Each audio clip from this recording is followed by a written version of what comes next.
Hello, ഇന്നത്തെ കഥയിലേക്ക് എല്ലാവർക്കും സ്വാഗതം.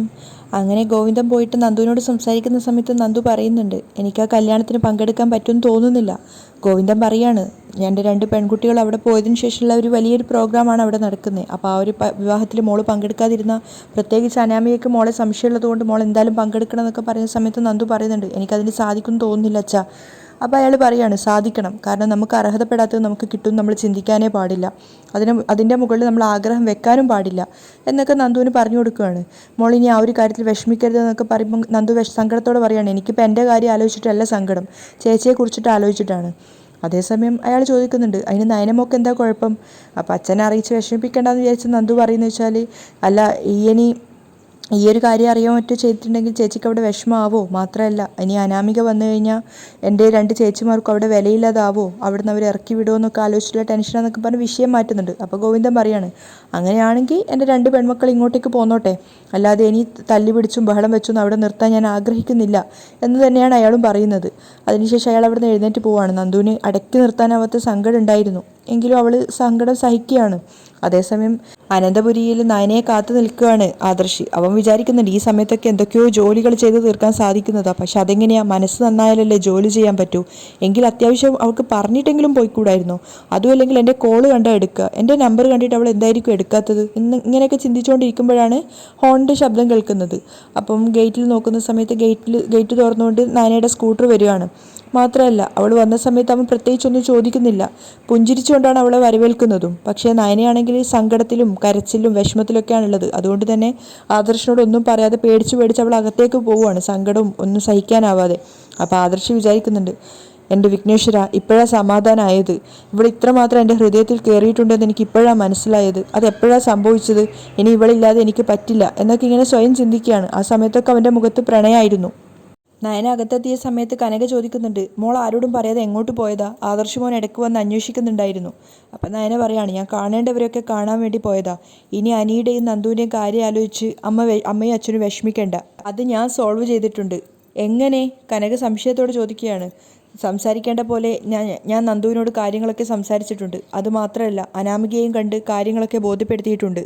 ഇനി എന്തായാലും നന്ദു തെറ്റ് ചെയ്യില്ലെന്നാ എൻ്റെ വിശ്വാസം. അപ്പം കനക വീണ്ടും ഒരു സംശയത്തോടെ പറയുന്നുണ്ട്, മോളെ ഞാനും അച്ഛനും ഒക്കെ ഒരുപാട് ഉപദേശിച്ചതാ അവളെ, എന്നിട്ടും ഒരു രക്ഷയും ഇല്ലായിരുന്നു. അപ്പം നയന പറയാണ്, അതുപോലെയല്ല ഇത്. അവൾ അവളുടെ ചേച്ചിയെ സ്നേഹിക്കുന്നുണ്ടെങ്കിൽ ഇനി ഒരു കാരണവശാലും അവൾ അനിയോട് അടുപ്പം കാണിക്കില്ല. ഉറപ്പാണോ മോളെ? കനക വീണ്ടും ചോദിക്കുകയാണ്. ഉറപ്പാണ്. എൻ്റെ വാക്കുകൾ കേൾക്കാതെ അവൾ അവളുടെ ഇഷ്ടത്തിന് പോയാൽ പിന്നെ അവൾക്ക് ഇങ്ങനെ ഒരു ചേച്ചി ഉണ്ടാവില്ല. നവ്യേച്ചി എൻ്റെ ചേച്ചിയാണ്. അനുസരിപ്പിക്കുന്നതിനൊക്കെ ഒരു പരിധിയുണ്ട്. എന്നാൽ എൻ്റെ നന്ദുവിൻ്റെ കാര്യം അതുപോലെയല്ല. അച്ഛനെയും അമ്മയേക്കാളും എൻ്റെ വാക്ക് കേട്ടാ അവൾ മുന്നോട്ട് പോയിക്കൊണ്ടിരിക്കുന്നത്. അങ്ങനെയുള്ളപ്പോൾ ഇവിടെ എന്നെ ധിക്കരിച്ചു കഴിഞ്ഞാൽ പിന്നെ ഞങ്ങൾ തമ്മിൽ യാതൊരു ബന്ധവും ഉണ്ടാവില്ല. അപ്പോൾ കനക സങ്കടത്തോടെ പറയുന്നുണ്ട്. അപ്പം നയന പറയാണ്, അത് ഞാൻ അവളോട് തീർത്തു പറഞ്ഞു കഴിഞ്ഞു. ഇനി അനിയെ കൂടി കാണണം, അവനോട് കൂടി കാര്യങ്ങൾ കൃത്യമായിട്ട് പറയണം. അല്ല മോളെന്താ പറയാൻ പോകുന്നത്? അതൊക്കെ ഞാൻ പറഞ്ഞോളാം. എന്തായാലും നന്ദുവിൻ്റെ മനസ്സിൽ അനിക്കൊരു സുഹൃത്തിൻ്റെ സ്ഥാനം മാത്രമേ ഉള്ളൂ എന്ന് വരുത്തി തീർത്തേ പറ്റൂ. അതാണ് നയനയുടെ പ്ലാനെന്ന് കനകക്ക് മനസ്സിലാവുകയാണ്. അങ്ങനെ ഒരു ചിന്ത അവനിൽ വന്നാൽ മാത്രമേ അവൻ അനാമികയെ സ്നേഹിക്കൂ. എന്തായാലും മംഗളമായിട്ട് അനാമികയുടെയും അനിയുടെയും കല്യാണം നടന്നു കഴിഞ്ഞാൽ മതിയായിരുന്നു മോളെ, എങ്കിൽ വലിയൊരു തലവേദന ഒഴിഞ്ഞു പോയേനെ. അപ്പം നയന കുറച്ച് ദേഷ്യത്തോടെ പറയുന്നുണ്ട്, ഇതൊക്കെ നേരത്തെ സോൾവ് ചെയ്യാമായിരുന്നു അമ്മേ. ഇതൊന്നും വെച്ച് താമസിപ്പിക്കേണ്ട കാര്യം ഉണ്ടായിരുന്നില്ല. അമ്മയും അച്ഛനും മനസ്സിൽ വെച്ച് നടന്നതുകൊണ്ടല്ലേ ഇത്രയും വലിയ പ്രശ്നങ്ങൾ ഉണ്ടായത്. അത് പിന്നെ മോളോട് പറയാൻ ഞങ്ങൾക്ക് പേടിയായിരുന്നു, ചിലപ്പോൾ നീ അവൾക്കൊപ്പം നിന്നാലോ. അങ്ങനെയെങ്കിൽ കാര്യങ്ങളൊക്കെ കുഴയില്ലേ? കനക സംശയത്തോടെ പറയാണ്. അപ്പം നയന പറയുന്നുണ്ട്, എൻ്റെ ജീവിതം തന്നെ തുലാസിലാണമ്മേ, അങ്ങനെയുള്ളപ്പോൾ ഞാൻ അതിന് നിൽക്കുമോ? ഇനിയെങ്കിലും ഇത്തരം സംഭവങ്ങൾ ഉണ്ടായാൽ അത് അപ്പം തന്നെ എന്നെ അറിയിക്കണം. കനക സമാധാനത്തോടെ സമ്മതിക്കുകയാണ്. ആദർശ മുറിയിൽ നയനയും വെയിറ്റ് ചെയ്തിരിക്കുകയാണ്. ഇങ്ങോട്ട് വരട്ടെ, വരുമ്പോൾ ഒന്ന് ചൂടാവണം, അല്ലെങ്കിൽ എൻ്റെ വില പോവും. പക്ഷേ ചൂടാവുമ്പോൾ അവൾ വീണ്ടും ഇറങ്ങിപ്പോയാലോ? ആദർശിന് സംശയമാണ്. അങ്ങോട്ടേക്ക് നയന വരുന്നുണ്ട്. നയന മുറിയിലെത്തിയപ്പോൾ ആദർശ് ചൂടായിട്ടാണ് സംസാരിക്കുന്നത്. എവിടെ പോയിട്ട് വരുവാ? ഒന്ന് പുറത്തോട്ടേക്ക് പോയതാ. നയന കുറച്ച് പേടിയോടെയാണ് പറയുന്നത്. വീട്ടിലോട്ടേക്കല്ലല്ലോ പോയത്, അമ്പലത്തിലേക്ക്. നയന ഒരു കള്ളം പറയാണ്. എന്നിട്ട് നിന്റെ നെറ്റിയിൽ ചന്ദനമില്ലല്ലോ? ആദർശ് തിരിച്ചു ചോദിക്കുന്നുണ്ട്. അമ്പലത്തിൽ പോയെന്ന് കരുതി ചന്ദനം തൊടണമെന്ന് നിർബന്ധമുണ്ടോ? മനസ്സിൽ വല്ലാത്ത വിഷമങ്ങളുണ്ട്, അത് ദൈവത്തിൻ്റെ മുന്നിൽ ഇറക്കി വെക്കാൻ പോയതാ. പിന്നെ ആദർശേട്ടൻ എന്നെ പുറത്തേക്കൊന്നും കൊണ്ടുപോകുന്നില്ലല്ലോ. അപ്പോൾ ആദർശ് വീണ്ടും പറയാണ്, അതെ തോന്നുമ്പോഴും വരുമ്പോഴും പോവാൻ ഇത് സത്രമൊന്നുമല്ല. എനിക്കിനി വഴക്കിടാനൊന്നും വയ്യ. നയന സങ്കടത്തോടെ പറയാണ്. അപ്പം ആദർശ് പറയുന്നുണ്ട്, മുത്തശ്ശനും മുത്തശ്ശിയും പറഞ്ഞു നിന്നെ ഞാൻ പുറത്തേക്കൊന്നും കൊണ്ടുപോകുന്നില്ല, അതാണ് നീ പറയാതെ പുറത്തേക്ക് പോകുന്നതെന്ന്. അതുകൊണ്ട് നമുക്കിന്ന് പുറത്തേക്ക് പോവാം. അപ്പം നയന ദേഷ്യത്തോടെ പറയുന്നുണ്ട്, നിർബന്ധമൊന്നുമില്ല, മുത്തശ്ശിയും മുത്തശ്ശനും പറഞ്ഞിട്ടല്ലല്ലോ പുറത്തേക്ക് കൊണ്ടുപോവേണ്ടത്. അപ്പം ആദർശ് പറയാണ്, ഞാനേ പരാതി കേട്ട് കേട്ട് മടുത്തു, അതുകൊണ്ടാ ഇന്ന് പുറത്തു പോകുമ്പോൾ ഈ സാരി ഉടുത്താൽ മതി എന്ന് പറഞ്ഞിട്ട് ആദർശ് പുതിയൊരു സാരി ഞാനൊക്കെ സമ്മാനം കൊടുക്കുകയാണ്. ആ സമയത്ത് അവൾക്ക് അതിശയാവുന്നുണ്ട്. അവൾ ചോദിക്കും, ഇതെപ്പോൾ എടുത്തു? ഇന്ന് ഓഫീസിലൊരു സ്ത്രീ സാരിയായിട്ട് വന്നിട്ടുണ്ടായിരുന്നു, അപ്പോൾ പവിത്രയെ കൊണ്ട് സെലക്ട് ചെയ്യിച്ചതാ. അപ്പം നയന ചെറിയ കുശുമ്പൊക്കെ കാണിക്കുകയാണ്. പവിത്രയെ കൊണ്ട് സെലക്ട് ചെയ്യിച്ച സാരിയൊന്നും എനിക്ക് വേണ്ട. അപ്പോൾ ആദർശ് ചെറിയൊരു നാണത്തോടെ പറയാണ്, പവിത്രയാണ് സെലക്ട് ചെയ്തതെങ്കിലും എനിക്കിഷ്ടപ്പെട്ടിട്ടാണ് ഞാൻ വാങ്ങിയത്. അപ്പം നയനയും ചിരിച്ചുകൊണ്ട് പറയുന്നുണ്ട്, ആ എങ്കിൽ പിന്നെ കുഴപ്പമില്ല, അതുകൊണ്ട് എന്തായാലും ഇന്നത്തെ യാത്ര ഒഴിവാക്കണ്ട. ആദർശ് പറയുന്ന സമയത്ത് നയന ചോദിക്കുന്നുണ്ട്, അല്ല അമ്മ സമ്മതിക്കോ? അമ്മയുടെ സമ്മതം നോക്കി നിന്നാലേ പോക്ക് നടക്കില്ല, അതുകൊണ്ട് തൽക്കാലം അമ്മയുടെ സമ്മതമൊന്നും നോക്കണ്ട. അമ്മ ഒരു 9 മണിയൊക്കെ ആകുമ്പോഴേക്കും കിടക്കും, ആ സമയം നോക്കിയിട്ട് നമുക്ക് പുറത്തേക്ക് പോവാം. നയനക്ക് ആദർശിനെ കണ്ടിട്ട് വിശ്വസിക്കാനാവുന്നില്ല, ഇങ്ങനെയൊക്കെ സംസാരിക്കുമോ എന്നുള്ളൊരു അർത്ഥത്തിലാണ് അവൾ നോക്കുന്നത്. മാത്രമല്ല അവൾ ചോദിക്കുന്നുണ്ട്, എന്തിനാ ഇപ്പോൾ അമ്മയെ ഒളിച്ചു പോകുന്ന സമയത്ത് ഒരു സംസാരം ഒഴിവാക്കാൻ വേണ്ടിയാ അങ്ങനെ ചെയ്യുന്നത്. പെട്ടെന്ന് എന്തായാലും ആരുടെയും സ്വഭാവം ഒന്നും മാറ്റിയെടുക്കാൻ പറ്റില്ല. അപ്പോൾ പിന്നെ അവരുടെ മനസ്സറിഞ്ഞ് നമ്മൾ നയപരമായിട്ട് പെരുമാറുന്നതാ നല്ലത്. ശരി, എങ്കിൽ പിന്നെ ഞാൻ രാത്രി റെഡി ആയിക്കോളാം എന്ന് പറഞ്ഞുകൊണ്ട് നയന പോകാൻ നോക്കുമ്പോൾ ആദർശ് ചോദിക്കുന്നുണ്ട്, അല്ല ഇന്ന് നീ ശരിക്കും എങ്ങോട്ടേക്കാണ് പോയത്? അപ്പോഴാണ് നയന ശരിക്കും ഒന്ന് പതറുന്നത്. ഞാൻ ആവശ്യമില്ലാതെ എവിടെയും എങ്ങോട്ടും പോവാറില്ല, നയന അങ്ങനെയാണ് മറുപടി കൊടുക്കുന്നത്. അപ്പോൾ ആദർശ് പറയാണ്, ഇതുകൊണ്ടാണ് പറയുന്നത് പിണങ്ങിപ്പോയ ഭാര്യമാരെ ഒരു കാരണവശാലും തിരിച്ചു വിളിച്ചുകൊണ്ട് വരരുതെന്ന്. വന്നു കഴിഞ്ഞാൽ പിന്നെ ഭയങ്കര അഹങ്കാരമായിരിക്കും. അപ്പോൾ നയന പറയാണ്, അങ്ങനെ ഒരു തോന്നലുണ്ടെങ്കിൽ പിന്നെ വിളിച്ചുകൊണ്ട് വരാതിരിക്കണം. അതെങ്ങനെയാ? ഇവിടെ ചിലരതിന് സമ്മതിക്കുന്നില്ലല്ലോ. മുത്തശ്ശൻ്റെ മുത്തശ്ശിയാണ് ആദർശ് ഉദ്ദേശിക്കുന്നത്. ശരി, ഇനി കൂടുതൽ സംസാരിച്ചാലേ ഇന്നത്തെ പോക്ക് മുടങ്ങും, നയന പറയാണ്. അത് തന്നെ എനിക്കും പറയാനുള്ളത്. ആദർശ് അവിടുന്ന് പോകുന്നുണ്ട്. അവൻ അവിടുന്ന് പോയെങ്കിലും ആ സാരി നെഞ്ചോട് ചേർത്ത് പിടിച്ച് പുഞ്ചിരിച്ച് നിൽക്കുകയാണ് നയന. കാരണം ആ ഒരു സമ്മാനം അവൾക്ക് അത്രയും വിലമതിക്കാനാവാത്തതാണ്. അതേസമയം മുത്തശ്ശനോട് പറയുന്നുണ്ട്, ആദ്യമൊക്കെ നയനമോൾക്കായിരുന്നു വലിയ പരാതി, ആദർശ് അവളുടെ കാര്യങ്ങൾ ശ്രദ്ധിക്കുന്നില്ലെന്നും ചോദിക്കുന്നില്ലെന്നൊക്കെ പറഞ്ഞിട്ട്. പക്ഷെ അതിപ്പോൾ നേരെ തിരിച്ചായെന്നാണ് തോന്നുന്നത്. ആദർശനാണ് ഇപ്പോൾ ആ ഒരു വിഷമമൊക്കെ ഉള്ളത്, നയനമോൾ അവനെ കാര്യങ്ങൾ ഇതാക്കുന്നില്ല എന്നുള്ളത്. എന്തായാലും അവൻ്റെ അച്ഛനും ഒരുപാട് സ്റ്റാഫുകളൊക്കെ ജ്വല്ലറിയിലുള്ളത് കൊണ്ട് അത് നമ്മുടെ ജ്വല്ലറിയെ ബാധിക്കില്ല. അപ്പം മുത്തശ്ശൻ പറയുന്നുണ്ട്, എന്തായാലും അവരുടെ ജീവിതം നന്നാവട്ടെ. ആദർശിൻ്റെ കുടുംബജീവിതം നേരെയാവേണ്ടത്, അല്ലെങ്കിൽ ബിസിനസ്സൊക്കെ താളം തെറ്റും. മുത്തശ്ശനും അത് തന്നെയാണ് ചിന്തിക്കുന്നത്. അപ്പോഴേക്കും നയന അങ്ങോട്ടേക്ക് വന്നിട്ട് നയന ചോദിക്കുന്നുണ്ട്, മരുന്ന് കഴിച്ചു എന്ന്. അപ്പോൾ അദ്ദേഹം പറയാണ്, മരുന്ന് കഴിക്കുന്നതൊക്കെ അവിടെ നിൽക്കട്ടെ, മോൾ എങ്ങോട്ട് പോയതായിരുന്നു? ഞാനൊന്ന് പുറത്തേക്ക് പോയതാ, കല്യാണിയെ കാണാൻ. അപ്പം മുത്തശ്ശൻ ചിരിച്ചുകൊണ്ട് പറയാണ്, എങ്കിൽ കേട്ടോ, മോള് പുറത്തേക്ക് പോയതിനു ശേഷം ഒരാൾ ഇവിടെ വാലിന് തീപിടിച്ച പോലെ നടക്കുമായിരുന്നു. അതാരാന്ന് നയനക്ക് മനസ്സിലാവുന്നില്ല. മോളുടെ ഭർത്താവ് തന്നെ. മുത്തശ്ശി പറഞ്ഞപ്പോൾ നയന പുഞ്ചിരിക്കുകയാണ്. അതെന്താ അങ്ങനെ? ഒരു നിമിഷം പോലും മോളെ കാണാതിരിക്കാൻ ഇപ്പം അവന് പറ്റുന്നില്ല. ഓഫീസിലാണെങ്കിൽ പോലും അവൻ പെട്ടെന്ന് ഇങ്ങോട്ടേക്ക് വരികയാണ്. അപ്പം നയന പറയണ്ട, അത്രയ്ക്കൊന്നുമില്ല, അങ്ങനെയൊന്നും എനിക്ക് തോന്നിയിട്ടില്ല. എൻ്റെ മോള് പിണങ്ങിപ്പോയെന്ന് കരുതി മോളുടെ വീട്ടിലേക്ക് അവൻ വിളിച്ചു. അവിടെ ചെന്നില്ലെന്ന് അറിഞ്ഞപ്പോൾ പിന്നെ അവൻ ആദ്യമായി. സത്യം? നയന അതിശയത്തോട് ചോദിക്കുകയാണ്. 100% സത്യം.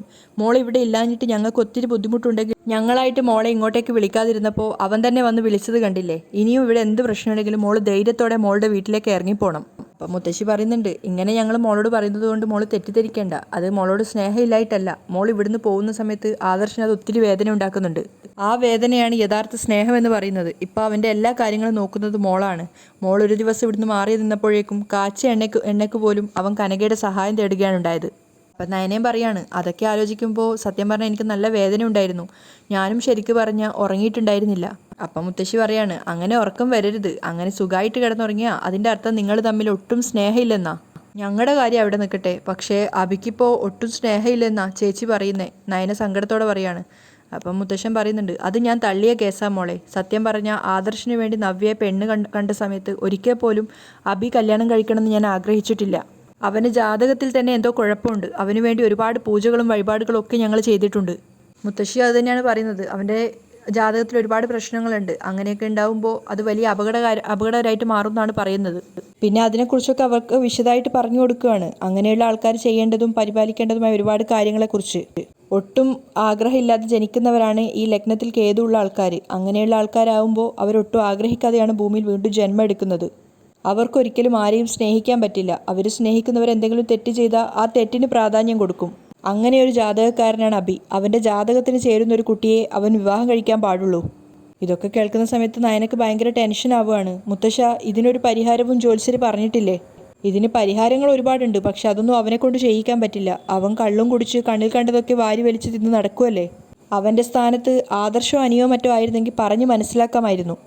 പിന്നെ ഞങ്ങൾ പോലും അറിയാതെയാണ് അഭിയുടെയും നവ്യയുടെയും വിവാഹം കഴിഞ്ഞത്. ഇനി നമുക്ക് അവർക്ക് വേണ്ടി പ്രാർത്ഥിക്കാം. എന്നാൽ അതുപോലെയല്ല ആദർശിൻ്റെയും മോളുടെയും കാര്യം. ആദർശിന് മഹാലക്ഷ്മിയെ പോലൊരു പെൺകുട്ടി ഭാര്യയായി വരുമെന്നാണ് ജ്യോത്സ്യർ പറഞ്ഞത്. അതുകൊണ്ട് തന്നെ ഞങ്ങളെക്കാളും നല്ലൊരു ജീവിതമാണ് നിനക്ക് കിട്ടാൻ പോകുന്നത്. അതുകൊണ്ട് ഇനി പിണങ്ങിപ്പിരിഞ്ഞ് വീട്ടിൽ നിൽക്കേണ്ടി വന്നാലും ആദർശ് എന്തെങ്കിലുമൊക്കെ ദേഷ്യം കാണിച്ചാലും കോംപ്രമൈസ് ചെയ്ത് മോൾ ഇങ്ങോട്ടേക്ക് വന്നോണം. നയന പുഞ്ചിരിക്കുകയാണ്. അതിനുശേഷം അദ്ദേഹം പറയുന്നുണ്ട്, കാര്യങ്ങൾ കൈവിട്ടു പോവുകയാണെങ്കിൽ ഞങ്ങൾ ഇടപെട്ടോളാം. ശരി മുത്തശ്ശ. നയന അവിടുന്ന് പോവുകയാണ്. കനക ചെടി നനച്ചുകൊണ്ടിരിക്കുമ്പോൾ അങ്ങോട്ടേക്ക് വന്നിട്ട് നയന പറയുന്നുണ്ട്, അമ്മേ നന്ദൂനിപ്പോൾ 10-20 വയസ്സ് കഴിഞ്ഞു.